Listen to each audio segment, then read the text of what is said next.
Olá, boa noite. A gente começa o RN2 de hoje falando sobre saúde. A Secretaria Estadual de Saúde está renovando o alerta para a meta da vacinação contra a pólio.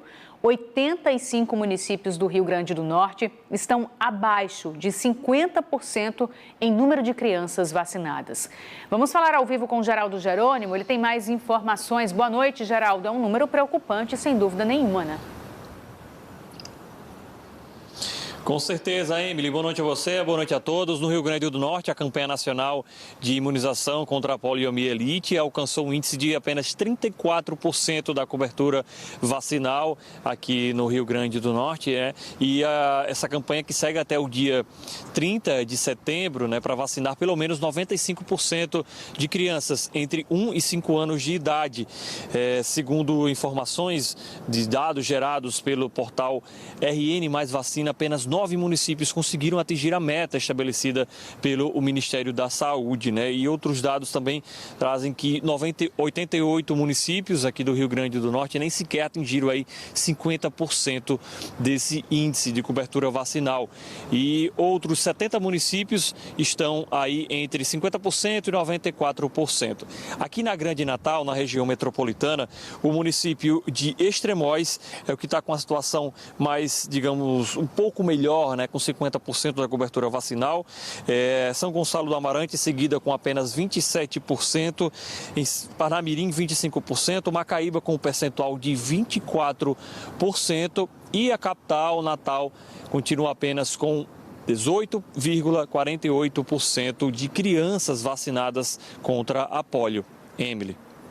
Obrigada, Geraldo. Mais informações você encontra no nosso portal G1RN para saber, por exemplo, quem deve se vacinar. Então, tudo está lá no nosso portal G1RN. O governo do Rio Grande do Norte anunciou hoje que vai começar a pagar a primeira parcela do 13º salário deste ano, no próximo dia 30 de setembro, para os servidores da ativa, aposentados e pensionistas. O pagamento vai seguir os mesmos critérios da folha mensal, com o adiantamento de 30% da gratificação para quem ganha até R$4.000 brutos e todo o pessoal das forças de segurança, independentemente da faixa salarial. Quem ganha acima de R$4.000 receberá a primeira parcela de 30% no dia 30 de novembro. Os 70% restantes serão depositados em dezembro. Os trabalhadores da educação e dos órgãos da administração indireta, como o Detran, IDEMA e IPERN, entre outros que têm arrecadação própria, receberam a antecipação em junho.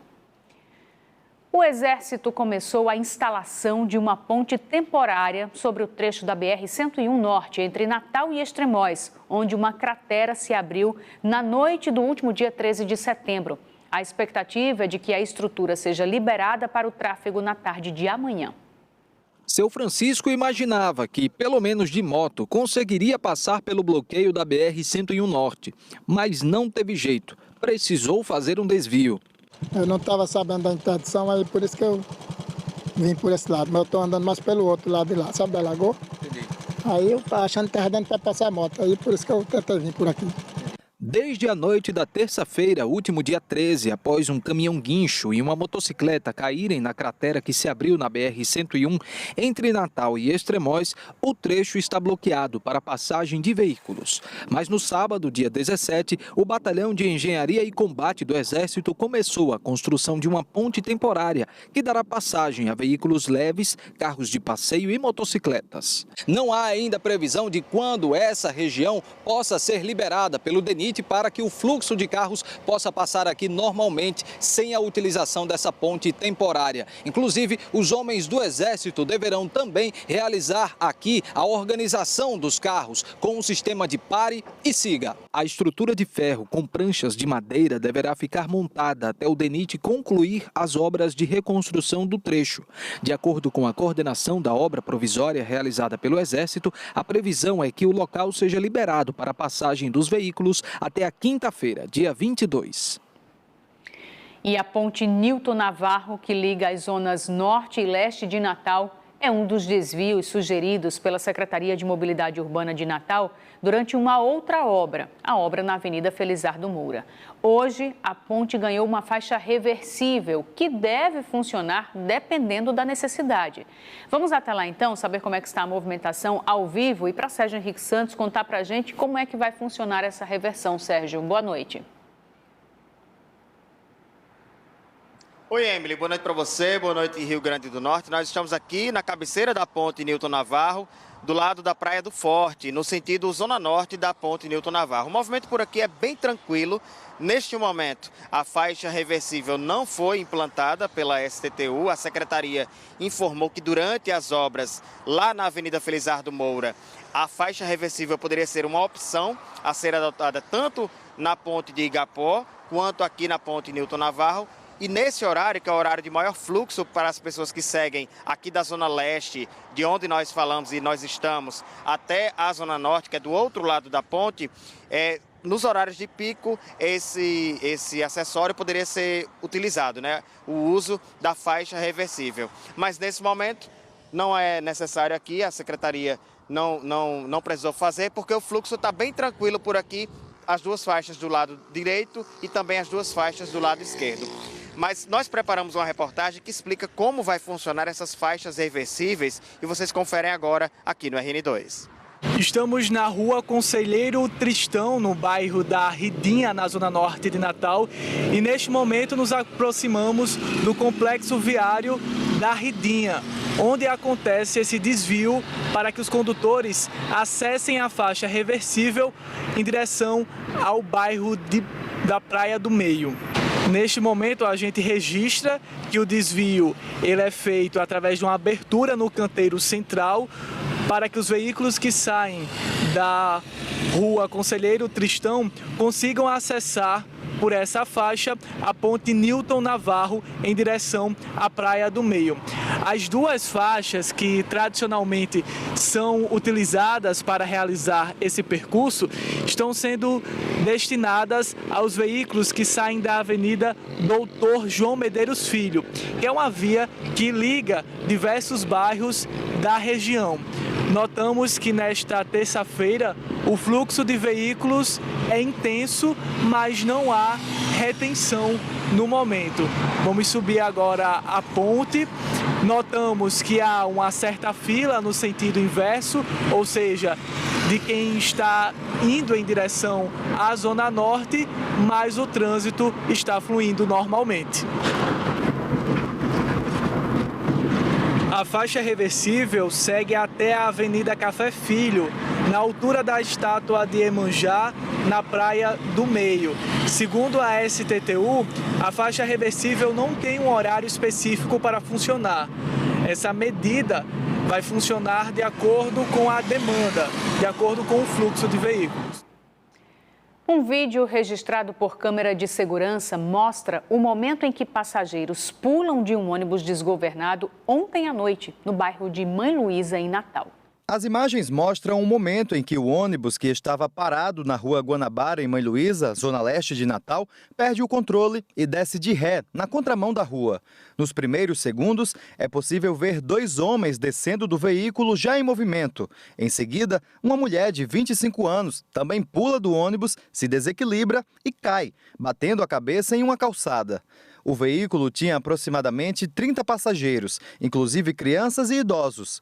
O ônibus seguiu desgovernado por 500 metros até conseguir parar. Mas antes, bateu em um outro veículo, uma van de passeio que trafegava pela rua. Uma mulher que estava dentro da van também se machucou com ferimentos leves. O caso aconteceu ontem à noite na rua Guanabara, em Mãe Luísa. O ônibus levava moradores do bairro para um evento político na Praia do Meio. O motorista contou aos policiais do Comando de Policiamento Rodoviário Estadual que o veículo perdeu o controle porque faltou freio. A empresa proprietária foi procurada, mas não quis falar sobre as condições de manutenção do transporte.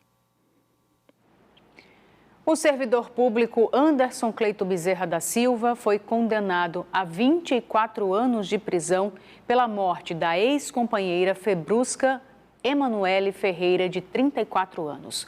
O crime aconteceu em abril de 2019, na cidade de João Câmara. O júri popular aconteceu ontem. Anderson vai cumprir pena em regime fechado. Ele é autor confesso do feminicídio. Februsca foi morta com 4 tiros. O ex-marido não aceitava o fim do casamento e o fato dela já estar em um outro relacionamento. Anderson e Februsca haviam sido casados por 17 anos e tiveram 2 filhos. No dia do crime, Anderson levou os filhos para uma outra casa. Depois, voltou ao encontro de Februsca e atirou nela. Vamos para o intervalo que passa rápido. Na volta você vai ver que termina depois de amanhã o prazo para os eleitores pedirem a segunda via do título.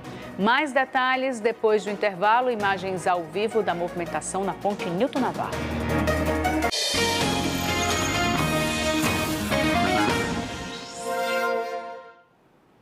RN2 de volta para falar sobre eleições 2022. Agora é hora de saber o que fizeram hoje alguns dos candidatos ao governo do estado. A candidata ao governo do estado, Cloriza Linhares, do Partido da Mulher Brasileira, PMB, participou de uma live com apoiadores hoje pela manhã na sede do partido. Ela discutiu propostas do plano de governo. Cloriza disse que vai construir um polo de integração contendo todas as informações das delegacias do estado, reformar unidades e realizar a implantação do prontuário eletrônico nos hospitais regionais, além de implementar cursos profissionalizantes e o ensino integral em todas as escolas da rede estadual do Rio Grande do Norte. A gente vai fazer uma reforma administrativa, porque segurança pública hoje é um pilar no nosso governo, então a gente vai precisar remodelar tudo isso para que a gente possa garantir receita suficiente para poder ter essa tecnologia, mas também ter as infraestruturas. Todas as delegacias serão reestruturadas, mas a gente vai ter um local central, onde vai estar concentrado um polo de todas as delegacias para poder ter o quê? A integração da informação. Então, hoje, a gente vê uma coisa que não está integrada. A candidata à reeleição ao governo do estado, Fátima Bezerra, do Partido dos Trabalhadores, se reuniu na tarde desta terça-feira, dia 20, com artistas e personalidades ligadas à cultura na sede do partido em Natal. Fátima conversou com apoiadores e assistiu a apresentações culturais. A atual governadora do Rio Grande do Norte prometeu, caso seja reeleita no dia 2 de outubro, ampliar as políticas públicas voltadas para o setor cultural, além de promover a criação de novos editais para o fomento da valorização da cultura potiguar. Renovar aqui o nosso compromisso de avançar nas políticas públicas voltadas para a expansão e fortalecimento da cultura potiguar. A cultura não é uma área qualquer, ela é essencial, né, para o desenvolvimento sustentável, com soberania, com cidadania e com dignidade de uma nação e de um estado. Os profissionais da cultura sabem que contam com o meu compromisso. Fábio Dantas, do Solidariedade, enviou a agenda de campanha fora do horário estabelecido. O capitão Stevenson, do Podemos, não enviou a agenda. Ainda falando sobre eleições, o eleitor que perdeu o título eleitoral tem até quinta-feira, depois de amanhã, 10 dias antes do primeiro turno do pleito, para solicitar a segunda via do documento no cartório eleitoral da zona onde tem cadastro. Para a emissão da segunda via do título, o eleitor deve estar quite com a Justiça Eleitoral, ou seja, não poderá ter débitos pendentes, como multas por ausência às urnas ou aos trabalhos eleitorais, como o de mesário. Uma novidade deste ano é que, se a eleitora ou eleitor estiver em situação regular, poderá imprimir o título diretamente no autoatendimento do eleitor no portal do Tribunal Superior Eleitoral na internet, no campo Imprimir o título eleitoral. Lembrando que o título eleitoral não é o único documento que possibilita a participação nas eleições. As pessoas podem votar com qualquer documento oficial com foto, como a carteira de identidade, a carteira de trabalho, a carteira de motorista ou passaporte, por exemplo. E ainda tem a versão digital do título eleitoral, o e-título, que pode ser baixado no celular. Vamos para mais um intervalo que passa bem rápido. Na volta, você vai ver que o Ministério Público Federal pediu a interdição de parte da estrutura de uma pousada na área de falésias da Praia de Pipa, em Tibau do Sul. Um laudo técnico contratado pela Prefeitura aponta que o empreendimento está localizado em uma região com grave risco de deslizamento.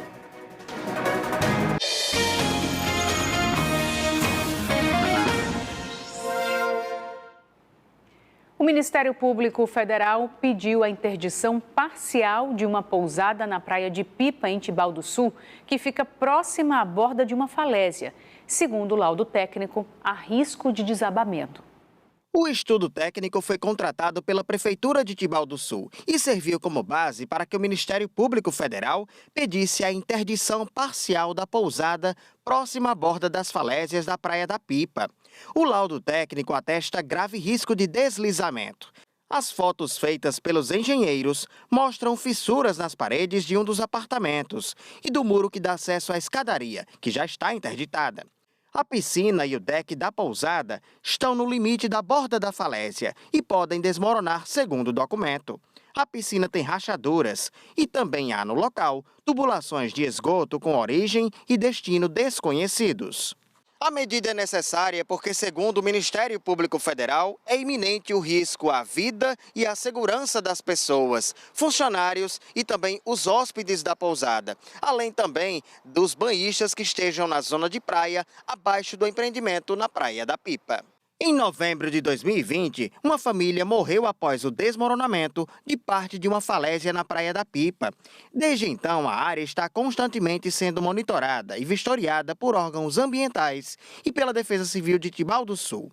O professor Rodrigo de Freitas, do projeto Falésias da UFRN, disse que é um risco manter construções a menos de 10 metros da borda das falésias. O risco é de que, em um momento mais erosivo do mar, certo? Essa construção venha a sofrer algum dano. Se tiver pessoas, o risco é a vida das pessoas.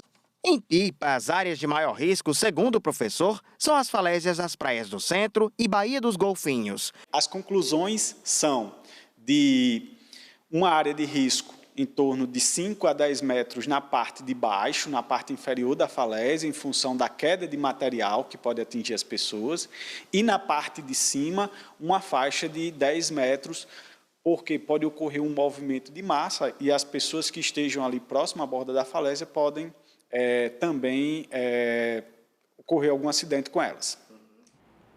Em nota, a Prefeitura de Tibau do Sul disse que contratou um laudo técnico pericial sobre imóveis em áreas de risco nas falésias de Pipa e passou a executar as recomendações técnicas e preventivas.